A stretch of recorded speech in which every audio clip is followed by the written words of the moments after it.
जय श्री कृष्ण। राधे राधे दोस्तों, आज मैं आप लोगों को एक ऐसी सच्ची घटना बताने वाली हूँ जिसे सुनकर आपका हृदय भी कांप जाएगा। हमारे प्यारे बाल गोपाल के साथ कोई ऐसा व्यवहार कर सकता है, कोई उन्हें इतनी तकलीफ दे सकती है, इतनी पीड़ा दे सकती है। ये लीला कथा बताते हुए मेरे आंखों में भी आंसू आ रहे हैं। आज की यह लीला कथा हमारे साथ शेयर की है झारखंड में रहने वाली वंदना जी ने। वंदना जी कहती हैं कि मेरी शादी को 13 साल हो गए। शादी से पहले जब मैं अपने मायके में थी तो मेरे मायके वाले मुझसे बहुत प्यार करते थे। 2 भाइयों की मैं इकलौती बहन थी। मायके में मैंने कभी पूजा पाठ नहीं किया। हाँ, कभी कभी पर्व त्योहार में मैं अपने मम्मी के साथ पूजा करने मंदिर जाया करती थी। शादी के बाद जब मैं अपने ससुराल आई तो मैंने यहाँ पूजा पाठ का माहौल देखा। मेरे ससुराल में मेरी सासू माँ लड्डू गोपाल की सेवा किया करती थी। धीरे धीरे अपनी सासू माँ को देखकर मेरे मन में भी लड्डू गोपाल के लिए प्रेम और श्रद्धा आ गई और मैं अपने सासू माँ के साथ लड्डू गोपाल की सेवा करने लगी। मेरी सासू माँ बहुत अच्छी थी, मुझसे बहुत प्यार करती थी, पर यह मेरा दुर्भाग्य था कि मेरी शादी के लगभग 7-8 महीने के बाद ही मेरी सासू माँ की मृत्यु हो जाती है। मेरे सासू माँ के जाने के बाद मैं ससुराल में बिल्कुल अकेली हो गई। मेरे ससुर जी मेरे शादी से पहले ही गुजर चुके थे। अब मेरी सासू माँ भी चली गई। मेरे पति तो ऑफिस चले जाते थे। मैं दिन भर बस लड्डू गोपाल की सेवा में लगी रहती थी। मुझे लड्डू गोपाल से बहुत ज्यादा लगाव और प्रेम हो गया था। मेरी शादी के लगभग 2 साल के बाद मेरे भैया की शादी होती है। मेरे सासू माँ की मृत्यु के बाद अब जब भी मैं अपने मायके जाती थी या किसी के भी घर जाती थी, मैं अपने लड्डू गोपाल को अपने साथ लेकर जाती थी, क्योंकि मेरे ससुराल में उन्हें देखने के लिए, उनकी सेवा के लिए कोई भी नहीं था। एक बार मेरी तबीयत बहुत ज्यादा खराब हो गई। 7-8 दिन हो गए पर मेरी तबीयत में कोई सुधार नहीं हो रहा था। मम्मी ने मुझे कॉल किया और मैंने उन्हें यह बात बताई। मेरी मम्मी मुझसे कहती है कि एक काम करो, तुम कुछ दिन यहाँ पे आ जाओ, यहाँ रहोगी तो थोड़ा आराम मिलेगा। मैंने अपने पति को बताया कि मम्मी मुझे वहाँ बुला रही है। मेरे पति ने कहा ठीक है, मम्मी जी सही बोल रही है, तुम वहीं पे चली जाओ, अपने मायके में कुछ दिन रहो और आराम करो, यहाँ रहोगी तो तुम्हें आराम नहीं मिलेगा। मेरे पति उसके अगले दिन मुझे मायके छोड़ने जाते हैं। हमेशा की तरह मैं अपने लड्डू गोपाल को अपने साथ लेकर जाती हूँ। मायके जाने के बाद मेरी मम्मी मुझसे कहती है कि लड्डू गोपाल की सेवा तुम कुछ दिन मुझे दे दो, मैं लड्डू गोपाल की सेवा करती हूँ, तुम बिल्कुल आराम करो। मेरी मम्मी लड्डू गोपाल की सेवा बहुत ही प्यार से करने लगी, पर मेरी भाभी को ये सब बिल्कुल भी पसंद नहीं था। मेरी भाभी कई बार इस बारे में बोल भी चुकी है कि आप लोग क्या लड्डू गोपाल करते रहते हो, उनके लिए इतना सब करने की क्या जरूरत है। मंदिर में और भी सारे चित्रपट है ना, हम लोग पूजा करते हैं, पर इनको इतना स्नान कराना, श्रृंगार कराना, 4 पहर का भोग लगाना, ये सब क्या है, और भी तो काम है ना। भाभी के ऐसा कहने पर मम्मी ने एक बार उन्हें डांट दिया। भाभी चुप हो गई, पर मुझे पता था कि भाभी कभी भी लड्डू गोपाल की सेवा करना पसंद नहीं करती। मैंने भाभी को कई बार इस बारे में समझाया भी कि भाभी ऐसा नहीं कहते, ये स्वयं श्री कृष्ण के बाल स्वरूप है। पर वो कहते हैं ना दोस्तों, जिसके मन में ठाकुर जी के प्रति श्रद्धा ना हो, भक्ति ना हो, वो भला किसी और की भक्ति को क्या समझ सकता है। मायके जाने के बाद मेरी तबीयत में कोई सुधार नहीं हुआ। कुछ दिनों के बाद मेरी तबीयत और ज्यादा बिगड़ने लगी। मुझे हॉस्पिटल में एडमिट होना पड़ा। मेरी मम्मी मेरे साथ हॉस्पिटल गई। अब लड्डू गोपाल की जिम्मेदारी मेरी भाभी पर आ गई थी। मेरी मम्मी ने मेरी भाभी को लड्डू गोपाल की सेवा की पूरी विधि समझा दी, पर मेरी भाभी को तो ये सब करना बिल्कुल पसंद ही नहीं था। वो कभी पूजा पाठ भी नहीं करती थी। जब उनको पता चला कि वंदना को हॉस्पिटल में एडमिट होना है, जिस वजह से उनकी सासू माँ को, मतलब मेरी मम्मी को मेरे साथ हॉस्पिटल में रहना पड़ेगा, तो वो बहुत परेशान हो गई, क्योंकि अब उन्हें लड्डू गोपाल की सेवा भी करनी पड़ती। वंदना जी कहती है कि मैंने कभी सपने में भी नहीं सोचा था कि मेरी भाभी मेरे लड्डू गोपाल के साथ ऐसा करेगी। जिस दिन मैं हॉस्पिटल में एडमिट हुई, उस दिन मेरी मम्मी ने भाभी को सब कुछ समझा दिया था। सुबह कैसे लड्डू गोपाल को जगाना है, कैसे स्नान करवाना है, कैसे श्रृंगार करना है, उन्हें कैसे भोग लगाना है, रात को कैसे सुलाना है। एक एक चीज मेरी मम्मी ने भाभी को समझा दी थी। पर पता नहीं क्यों मेरा मन तो जैसे मेरे लड्डू गोपाल में लगा था। मैं बार बार अपने मम्मी से कहने लगी, मम्मी एक बार भाभी को फोन करो ना, देखो ना लड्डू गोपाल कैसे हैं, क्या कर रहे हैं।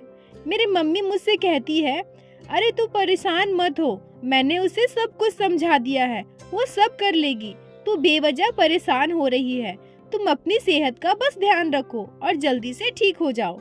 वंदना जी कहती है कि पता नहीं क्यों मुझे उस दिन बहुत बेचैनी हो रही थी।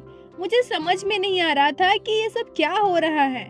ऐसा लग रहा था कि मेरे लड्डू गोपाल मुझे बुला रहे हैं। दिन भर तो जैसे तैसे बीत गया। शाम को मेरा मन बहुत बेचैन हो रहा था। इसका कारण मैं ढूंढ नहीं पा रही थी कि मेरे साथ ऐसा क्यों हो रहा है। मुझे लगा कि शायद मेरी तबीयत ठीक नहीं है, इसीलिए मुझे ऐसा लग रहा होगा। मैं रात को जल्दी सोने की कोशिश करने लगती हूँ, परंतु उस रात घटी मेरे जीवन में एक दिल दहला देने वाली घटना।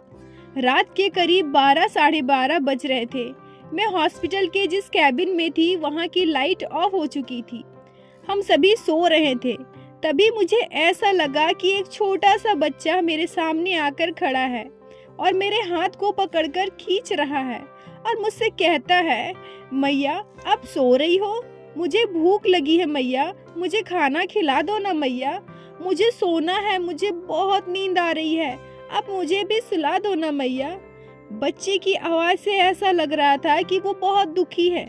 मुझे समझ में नहीं आ रहा था कि क्या हो रहा है। तभी वो बच्चा फिर से मुझसे कहता है, मैया ओ मैया आप सो रही हो, मुझे भी सुला दो ना मैया, मुझे बहुत नींद आ रही है, मुझे बहुत भूख लगी है भैया, मुझे खाना खिला दो ना। ऐसा बोलकर वो बच्चा मेरे हाथ को जोर से पकड़कर खींच रहा था। मुझे ऐसा लग रहा था जैसे कोई छोटा बच्चा जब उसे कोई चीज चाहिए होती है तब वो अपनी माँ को जैसे हाथ पकड़कर उसके तरफ लेकर जाता है, उसी तरह से वो बच्चा मेरा हाथ पकड़कर जैसे मुझे कहीं ले जाना चाहता हो। मैं सपने में उस बच्चे का चेहरा नहीं देख पाई, पर मुझे एहसास हो रहा था कि जिसने मेरा हाथ पकड़ रखा है वो कोई 4-5 साल के छोटे से बच्चे का हाथ रहा होगा। अचानक से मेरी नींद खुल जाती है और मैं चौंक कर उठ जाती हूँ। मैं इधर उधर देखने लगती हूँ, मुझे वो बच्चा कहीं दिखाई नहीं देता। मैं परेशान हो गई कि वो बच्चा कौन था। मैं अपनी मम्मी को जगाती हूँ और सारी बात बताती हूँ। अंदर से मुझे बहुत बेचैनी हो रही थी। तभी मेरी मम्मी मुझसे कहती है कि तुम सो जाओ, तुम्हारी तबीयत ठीक नहीं है, वो बस एक सपना था। तभी अचानक से मुझे मेरे लड्डू गोपाल की याद आती है। मैं अपने मम्मी से कहती हूँ, मम्मी भाभी ने लड्डू गोपाल को खाना तो खिलाया होगा ना, भाभी ने भोग लगाया होगा ना, भाभी ने सुलाया होगा ना लड्डू गोपाल को, आपने उनको सारी चीजें समझा तो दी है ना। मम्मी कहती है, हाँ वंदना तुम परेशान क्यों हो रही हो, मैंने उसे सब कुछ समझा दिया है, वो कर लेगी। पर मेरा मन कहीं न कहीं बहुत दुखी हो रहा था, बेचैन हो रहा था। मुझे बार बार अपने लड्डू गोपाल की याद आ रही थी। बार बार जैसे मेरे कानों में उस बच्चे की आवाज गूंज रही थी, मैया मुझे खाना खिला दो ना, मैया मुझे सुला दो ना। मैं परेशान हो गई। पता नहीं क्यों मुझे ऐसा लग रहा था कि मुझे अभी अपने लड्डू गोपाल के पास जाना है। हॉस्पिटल से हमारी घर की दूरी बस 3 किलोमीटर थी। मैं अपने मम्मी से कहती हूँ कि मम्मी आप अभी घर जाओ ना, पहले जाकर देखो मेरे लड्डू गोपाल कैसे हैं। मम्मी कहती है कि तुम परेशान क्यों हो रही हो, सब कुछ ठीक है, चलो मैं भी कॉल करके पूछ लेती हूँ। मैं अपनी मम्मी से कहती हूँ कि नहीं आप फोन नहीं करोगे, आप जाकर पहले देख कर आइए। मुझे ऐसा लग रहा है कि मैं खुद अपने घर भागकर चली जाऊँ, पर मैं नहीं जा सकती। इसीलिए मैं बार बार अपने मम्मी से घर जाने की बात करने लगी। मेरी मम्मी मेरे बातों से, मेरी जिद से परेशान होकर कहती है कि इतनी रात को मैं घर कैसे जाऊं। वंदना जी कहती हैं कि पता नहीं क्यों मेरे आंखों से आंसू निकल रहे थे। मेरा मन बार बार लड्डू गोपाल के लिए बेचैन हो रहा था। मैं कुछ समझ नहीं पा रही थी, मैं कुछ सोच नहीं पा रही थी कि मम्मी इतनी रात को घर कैसे जाएगी। मैं सुबह होने का इंतजार करने लगी। रात भर मैं सोई नहीं। सुबह जैसे ही 5 बजे मैं अपने मम्मी से कहती हूँ, मम्मी अब तुम घर चली जाओ, जाकर देखो ना मेरे लड्डू गोपाल कैसे हैं। मेरी मम्मी मेरी जिद के आगे मजबूर हो जाती है और सुबह सुबह घर के लिए निकल जाती है। दोस्तों, वंदना जी हमने बताती है कि घर जाने के बाद उनकी मम्मी ने जो देखा उसे सुनकर आपकी आंखों से भी आंसू आ जाएंगे। लड्डू गोपाल के लिए आपका दिल भी रो पड़ेगा। वंदना जी कहती है कि मेरी मम्मी जैसे ही घर गई और घर जाकर सबसे पहले हमारे घर के मंदिर में जाती है और वहां जाकर देखती है तो उसे देखकर बिल्कुल चौंक जाती है। मम्मी देखती हैं कि भाभी ने लड्डू गोपाल को सुलाया ही नहीं है। लड्डू गोपाल वैसे ही अभी भी सिंहासन में बैठे हुए हैं, ना ही लड्डू गोपाल को भोग लगाया है। मेरे लड्डू गोपाल भूखे प्यासे रात भर सिंहासन में ही बैठे रहे। मेरे कान्हा को, मेरे गोपाल को कितनी तकलीफ हुई होगी जो वो स्वयं मेरे सपने में आकर कहते हैं कि मैया मुझे भूख लगी है, मुझे खाना खिला दो, मुझे नींद आ रही है, मुझे सुला दो। वंदना जी कहती हैं कि मेरी मम्मी बहुत गुस्सा हो जाती है और चिल्लाकर भाभी को आवाज लगाती है। मेरी भाभी वहां आकर कहती है, मम्मी जी आप इतनी सुबह कैसे आ गई? मेरी मम्मी कहती है कि बहू तुमने ऐसा क्यों किया? तुम्हें पता है ना कि लड्डू गोपाल को 4 पहर का भोग लगाया जाता है, उन्हें रात को सुलाया जाता है। तुम लड्डू गोपाल को भोग भी नहीं लगाई, ना ही तुमने उन्हें सुलाया है। मेरी भाभी कहती है, माँ जी आप इतना क्यों सोचती हैं? कुछ भी नहीं होगा, मूर्ति ही तो है। मैंने दोपहर को तो भोग लगाया था और रात को मुझे बहुत काम था, काम करते करते लेट हो गया, इसलिए मैं इन्हें सुलाना भूल गई।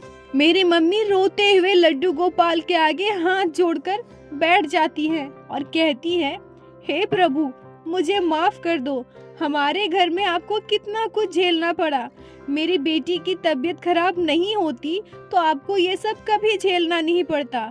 ये सब हमारे भूल की वजह से ही हुआ है कि आपको भूखा रहना पड़ा, आपको सुलाया भी नहीं गया है। हमें माफ कर दो गोपाल, हमें माफ कर दो। उसके बाद मेरी मम्मी लड्डू गोपाल को स्नान करवा के श्रृंगार करती है और उन्हें भोग लगाती है। दोपहर को लड्डू गोपाल को आराम करने के लिए सुला देती है। वंदना जी कहती है कि मेरी मम्मी जब तक मैं हॉस्पिटल में रही तब तक मुझे ये सारी बातें नहीं बताई थी। जब मैं घर पे आई उसके कुछ दिनों के बाद मम्मी रोते रोते मुझे सारी बातें कहती है और कहती है, वंदना मुझे माफ कर दो, मैं तुम्हारे लड्डू गोपाल का ख्याल नहीं रख पाई। उस समय मेरा कलेजा कांप गया, मेरे लड्डू गोपाल को कितना दुख हुआ, मैं बहुत रोई। उस दिन के बाद मैं अपने लड्डू गोपाल की जिम्मेदारी कभी भी किसी को नहीं सौंपती, चाहे जैसे भी हो। मैं अपने लड्डू गोपाल की सेवा खुद करती हूँ। दोस्तों, बहुत से लोग ऐसे होते हैं जो लड्डू गोपाल की सेवा करने वाले लोगों को ढोंगी कहते हैं। उन्हें लगता है कि बाकी सारे भगवान जैसे चित्रपट हमारे घर पर होते हैं वैसे ही लड्डू गोपाल होते हैं, तो हम इस मूर्ति के पीछे अपना इतना समय क्यों बर्बाद करें। पर उन्हें ये नहीं पता कि लड्डू गोपाल स्वयं साक्षात श्री कृष्ण के बाल स्वरूप है। वो साक्षात अपने भक्तों के घर में विराजित होते हैं। लड्डू गोपाल की सेवा हमें बिल्कुल अपने छोटे बच्चे की तरह करनी चाहिए।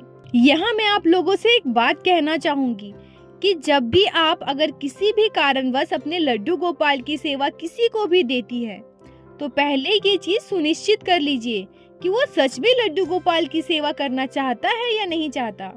अगर ऐसे इंसान जिसमें भगवान के प्रति श्रद्धा नहीं होगी, लड्डू गोपाल के प्रति भक्ति नहीं होगी, तो हमारे गोपाल की सेवा वो नहीं कर सकता है। वंदना जी की भाभी ने जो किया वो बहुत गलत था। हमारे गोपाल के साथ ऐसा कभी नहीं होना चाहिए। हमारे बाल गोपाल को इतना दुख कोई कैसे दे सकता है, इतनी पीड़ा कोई कैसे दे सकता है।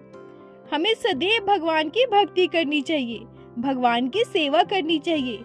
लड्डू गोपाल बाल स्वरूप में हमारे घर में विराजित है, हमें इस बात को कभी नहीं भूलना चाहिए।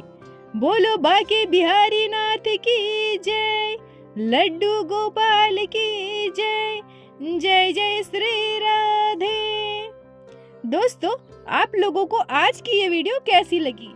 अगर वीडियो अच्छी लगी हो, आपके दिल को छुई हो, तो कृपया वीडियो को लाइक करें और अपने दोस्तों के साथ शेयर अवश्य करें, जिससे बाकी भक्त भी लड्डू गोपाल की इस अद्भुत लीला कथा का श्रवण कर सके। और हमारे चैनल को सब्सक्राइब कीजिए, जिससे प्रतिदिन आप लोग हमारे चैनल पे श्री लड्डू गोपाल श्री बाके बिहारी की अद्भुत लीला कथा सुन सके। दोस्तों, अगर आपके जीवन में घटी हो कोई भी चमत्कारी घटना या लड्डू गोपाल ने कभी भी की हो कोई भी लीला जिसे आप हम सभी के साथ शेयर करना चाहते हैं, तो कृपया हमें इंस्टाग्राम में मैसेज कीजिए। हम आपसे कांटेक्ट करेंगे और आपकी उस लीला कथा को हमारे चैनल में बाकी सारे भक्तों के साथ शेयर अवश्य करेंगे। लड्डू गोपाल की कृपा आप पर और आपके पूरे परिवार पर बनी रहे। राधे राधे दोस्तों।